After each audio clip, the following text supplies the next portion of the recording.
This is Dan Fornicle, Player Profiler, here to bring you the top 10 offensive line rookies in the 2024 NFL class. At number 1, we have Fanu, 6'6", 325 pounds, prototype build, prototype athleticism for the way the NFL runs today. He was a 2-year starter, 21 career starts, never surrendered a sack in his career. He does have room to grow as a run blocker, but he is athletic enough to play in any single scheme in the NFL today, and that's what gets him to the top of this list. His athleticism opens up a ceiling that some of the other players do not have in this class. At number 2, you have Joealkyl, 6'8", 322, 3-year starter at Notre Dame with 33 career starts. He's a high school tight end D-end who moved over to left tackle once he got to Notre Dame. His dad played in the NFL, gave up just 24 pressures and 1 sack and 1,100 pass pro snaps. He's extremely technically sound. He does lack a little bit of power. Some of that's because of his size, and that's something that can develop. But at the very least, he is going to be a starter that you take and you plug into your offensive line and you don't think about it for a decade. At number 3, we have TSA Fuaga from Oregon State, 6'6", 334 pounds. He is an NFL right tackle. He does not necessarily have the athleticism we look for to kick over to the left side. He is a 2-year starter, 25 career starts, just 23 pressures on 734 pass pro snaps. If he gets his hands on you in the run game, the rep is over. He's extremely powerful, but he does struggle with some speed rush. He had a very good Senior Bowl, but even there, you would see guys get the edge on him and get past him a little bit. Some teams may view him as a guard at the next level because of that. If you put him inside, he has less space to work on the edge. At number 4, we have Fanu from Washington, 6'4", 317. He's built in the mold of a Rashawn Slater or a Peter Skoronski, which means that a lot of teams may view him as an interior offensive lineman due to a lack of length. You will see sometimes on film, he has to overset to kind of get around because he's not as big. Players can get around him a little bit easier, so that leads him to be more aggressive in pass protection, which opens up the inside. But he did give up only 3 sacks and 43 pressures in 1,336 pass pro snaps. I think he can play left tackle in the league. He did excellent against some long pass rushers, especially in the game against Michigan, against Texas, but the size concerns will be there. At number 5, you have J.C. Latham from Alabama. He is the mold of the modern right tackle in the NFL. He is 6'6". He got up to 360 pounds in his final year with the Crimson Tide.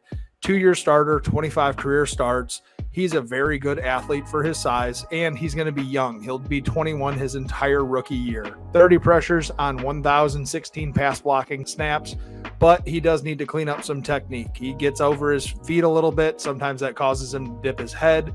Sometimes he doesn't move his feet fast enough and he could get beat, but he's a very, very strong offensive line prospect and will be a day 1 pick. At number 6, you have Jackson Powers Johnson from Oregon. 6'3", 334 pounds, had a stellar Senior Bowl playing both center and guard. He's only a 1-year starter. He made 15 career starts, 13 of them at center. He is an excellent athlete. Oregon used him as a puller all the time. He can do all of those things. He can play center or guard in the NFL. We've seen teams lately like Philadelphia draft a center if they have an older player or someone whose contract is up, kick him to guard just to get him experience so that he could take over the middle of the offensive line. At number 7, you have Barton from Duke, 6'5", 314, 3-year starter, made 39 career starts, 34 at left tackle, 5 at center.